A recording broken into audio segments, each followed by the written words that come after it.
नमस्कार दोस्तों, एजुकेशन 24 में आपका स्वागत है। दोस्तों आज का वीडियो बहुत ही खास होने वाला है क्योंकि आज के इस वीडियो में आपको बीए सेकेंड ईयर के थर्ड सेमेस्टर में आपका सब्जेक्ट है ज्योग्राफी यानी कि भूगोल। उसके अंदर कौन कौन से क्वेश्चन आने वाले हैं, इस वीडियो के अंदर मैं आपको आने वाले क्वेश्चन के बारे में बताऊंगा। तो आप इस वीडियो को पूरा अंत तक जरूर देखिएगा क्योंकि इस वीडियो से आपको बहुत कुछ सीखने को मिलेगा जो कि बीए एग्जाम में काम करेगा।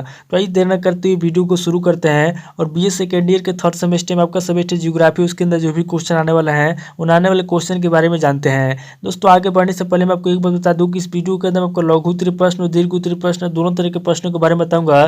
तो आप इस वीडियो को स्किप किए पूरा देखिएगा ताकि आपको दोनों तरह के प्रश्नों के बारे में पता चल सके। तो आइए दोस्तों बिना किसी देरी के हम लोग शुरू करते हैं और सबसे पहले लघु उत्तरीय प्रश्नों के बारे में जानते हैं। तो यहाँ पर दोस्तों लघु उत्तरीय प्रश्न में पहले प्रश्न की बात की जाए तो यहाँ पर दोस्तों आपका पहला प्रश्न दिया हुआ है, पर्यावरण भूगोल के विषय क्षेत्र को परिभाषित कीजिए। पहला क्वेश्चन कह रहा है जो पर्यावरण भूगोल के विषय क्षेत्र होते हैं, पहले क्वेश्चन के अंदर आपको पर्यावरण भूगोल के विषय क्षेत्र को परिभाषित करना है। यानी कि पर्यावरण भूगोल के जो विषय क्षेत्र होते हैं, यहाँ पे दोस्तों पहले क्वेश्चन के अंदर आपको पर्यावरण भूगोल के विषय क्षेत्र के बारे में बताना है। अब दोस्तों अगले क्वेश्चन की बात की तो यहाँ पे दोस्तों आपका दूसरा क्वेश्चन दिया हुआ है, कार्बन चक्र क्या है। दूसरा क्वेश्चन कह रहा है कि कार्बन चक्र क्या है। दूसरे क्वेश्चन के अंदर आपको कार्बन चक्र के बारे में बताना है, यानी कि कार्बन चक्र की परिभाषा लिखना है। अब दोस्तों अगले क्वेश्चन की बात की तो यहाँ पे दोस्तों आपका तीसरा क्वेश्चन दिया हुआ है, पारिस्थितिक पिरामिड या स्तूप पर प्रकाश डालिए। तीसरा क्वेश्चन कह रहा है जो पारिस्थितिक पिरामिड होता है, यहाँ पर दोस्तों आपको पारिस्थितिक पिरामिड के बारे में बताना है, या फिर जो स्तूप होता है यहाँ पर दोस्तों आपको स्तूप के बारे में बताना है, यानी कि पारिस्थितिक पिरामिड स्तूप पर प्रकाश डालना है। अब दोस्तों अगले क्वेश्चन की बात की तो यहाँ पर दोस्तों आपका चौथा क्वेश्चन दिया हुआ है, बायोम की संकल्पना एवं अर्थ बताइए। चौथा क्वेश्चन कह रहा है जो बायोम होता है, यहाँ पे आपको बायोम की संकल्पना के बारे में बताना है या फिर आपको बायोम का अर्थ बताना है। अब दोस्तों अगले क्वेश्चन की बात की तो यहाँ पर दोस्तों आपका पांचवा क्वेश्चन दिया हुआ है, जैव मंडल के अजैविक संघटकों का वर्णन कीजिए। पांचवें क्वेश्चन कह रहा है जो जैव मंडल होता है, जैव मंडल के जो अजैविक संघटक होते हैं, पांचवें क्वेश्चन के अंदर आपको जैव मंडल के अजैविक संघटकों का वर्णन करना है। अब दोस्तों अगले क्वेश्चन की बात की तो यहाँ पर दोस्तों आपका छठा क्वेश्चन दिया हुआ है, औद्योगिक अपशिष्ट निस्तारण की समस्या बताइए। छठा क्वेश्चन कर रहा है जो औद्योगिक अपशिष्ट निस्तारण होता है, औद्योगिक अपशिष्ट निस्तारण की जो समस्या होती है, यहाँ पर दोस्तों आपको समस्याओं के बारे में बताना है। किसकी समस्या के बारे में, तो औद्योगिक अपशिष्ट निस्तारण की समस्या के बारे में। अब दोस्तों अगले क्वेश्चन की बात की तो यहाँ पर दोस्तों आपका सातवां क्वेश्चन दिया हुआ है, ओजोन परत पर टिप्पणी लिखिए। सातवां क्वेश्चन कह रहा है कि जो ओजोन परत है, ओजोन परत पर क्या करना है, ओजोन परत पे आपको टिप्पणी लिखना है। अब दोस्तों अगले क्वेश्चन की बात की तो यहाँ पर दोस्तों आपका आठवां क्वेश्चन दिया हुआ है, गंगा एक्शन प्लान का संक्षिप्त वर्णन कीजिए। आठवां क्वेश्चन कह रहा है जो गंगा एक्शन प्लान है, यहाँ पे आपको आठवें क्वेश्चन के अंदर गंगा एक्शन प्लान के बारे में आपको संक्षिप्त वर्णन करना है। अब दोस्तों अगले क्वेश्चन की बात की तो यहाँ पे दोस्तों आपका नौवां क्वेश्चन दिया हुआ है, जलवायु परिवर्तन से क्या आशय है। नौवां क्वेश्चन कह रहा है कि जलवायु परिवर्तन क्या होता है, जलवायु परिवर्तन आप क्या समझते हैं।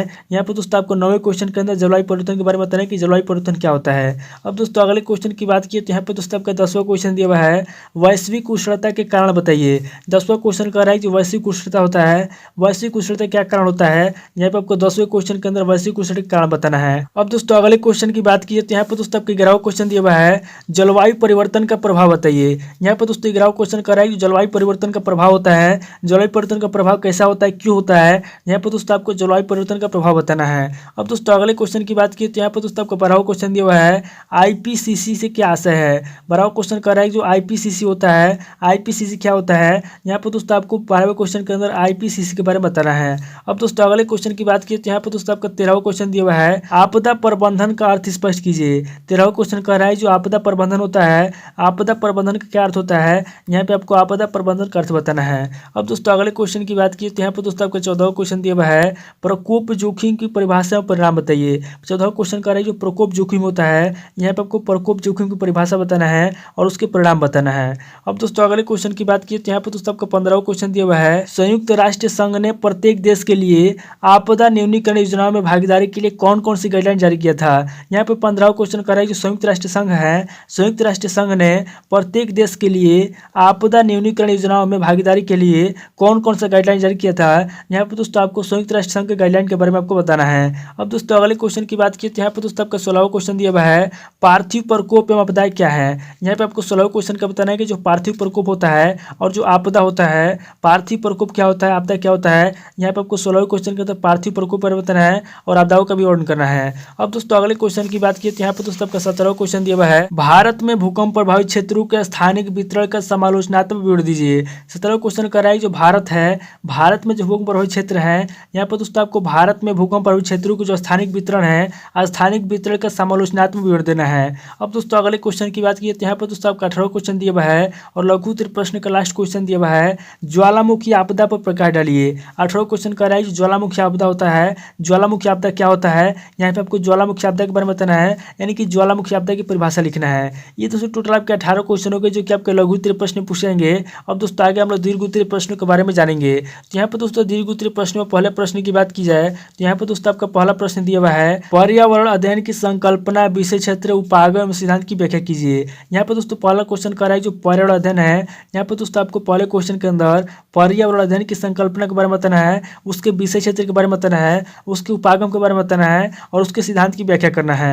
अब दोस्तों अगले क्वेश्चन की बात की तो यहाँ पर दोस्तों आपका दूसरा क्वेश्चन दिया हुआ है, पारिस्थितिक तंत्र के अर्थ की व्याख्या कीजिए तथा इसकी कार्य प्रक्रिया को समझाइए। दूसरा क्वेश्चन कर रहा है जो पारिस्थितिक तंत्र है, यहाँ पर पारिस्थितिक तंत्र के अर्थ के बारे में बताना है, यानी कि पारिस्थितिक तंत्र के अर्थ की व्याख्या करना है और इसकी जो कार्य प्रक्रिया है, इसकी कार्य प्रक्रिया को समझाना है। अब दोस्तों अगले क्वेश्चन की बात की तो यहाँ पर दोस्तों आपका तीसरा क्वेश्चन दिया हुआ है, वनोन्मूलन के क्या परिणाम है स्पष्ट कीजिए।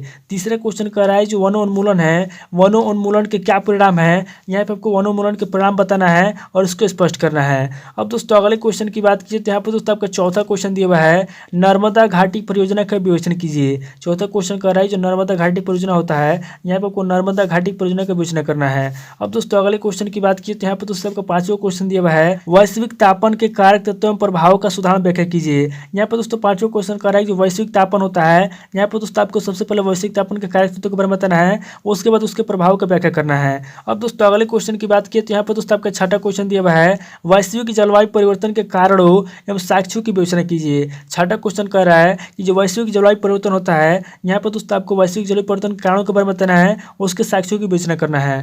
अब दोस्तों अगले क्वेश्चन की बात की तो यहाँ पर दोस्तों आपका सातवां क्वेश्चन दिया हुआ है, प्राकृतिक प्रकोपों अथवा आपदाओं से होने वाले विनाश पर एक निबंध लिखिए। सातवां क्वेश्चन कह रहा है जो प्राकृतिक प्रकोप होता है अथवा जो आपदा होता है, इससे होने वाली जो भी हानियां हैं, जो भी विनाश होता है, यहाँ पर दोस्तों इसके ऊपर क्या करना है, प्राकृतिक प्रकोप के ऊपर या फिर आपदाओं के ऊपर आपको निबंध लिखना है। अब दोस्तों अगले क्वेश्चन की बात की तो यहाँ पर दोस्तों आपका 8वां क्वेश्चन दिया हुआ है और दीर्घ उत्तरीय प्रश्न का लास्ट क्वेश्चन दिया हुआ है, प्रकोपों के शांति, शमन एवं प्रबंध से संबंधित योजनाओं एवं नीतियों का वर्णन कीजिए। यहाँ पे 8वां क्वेश्चन कर रहा है जो प्रकोप होता है, यहाँ पे आपको प्रकोपों के शांति के बारे में बताना है, उसके शमन के बारे में बताना है, उसके प्रबंध से संबंधित जो भी योजना होती है उसकी योजना के बारे में बताना है और उसकी नीतियों का वर्णन करना है। ये तो टोटल आपके 8 क्वेश्चन हो गए जो कि आपके दीर्घ उत्तरीय प्रश्न पूछेंगे। तो इस वीडियो के अंदर मैंने आपको लघु उत्तरीय प्रश्न, दीर्घ उत्तरीय प्रश्न दोनों तरह के प्रश्नों के बारे में बता दिया है। आप इन दोनों तरह के प्रश्नों को नोट कर लीजिए और किसी किताब से सीरीज से मिलाकर के याद कर लीजिए, या फिर अगर आप कमेंट करेंगे तो आपको नेक्स्ट वीडियो में सभी प्रश्नों के उत्तर मैं आपको दे दूंगा।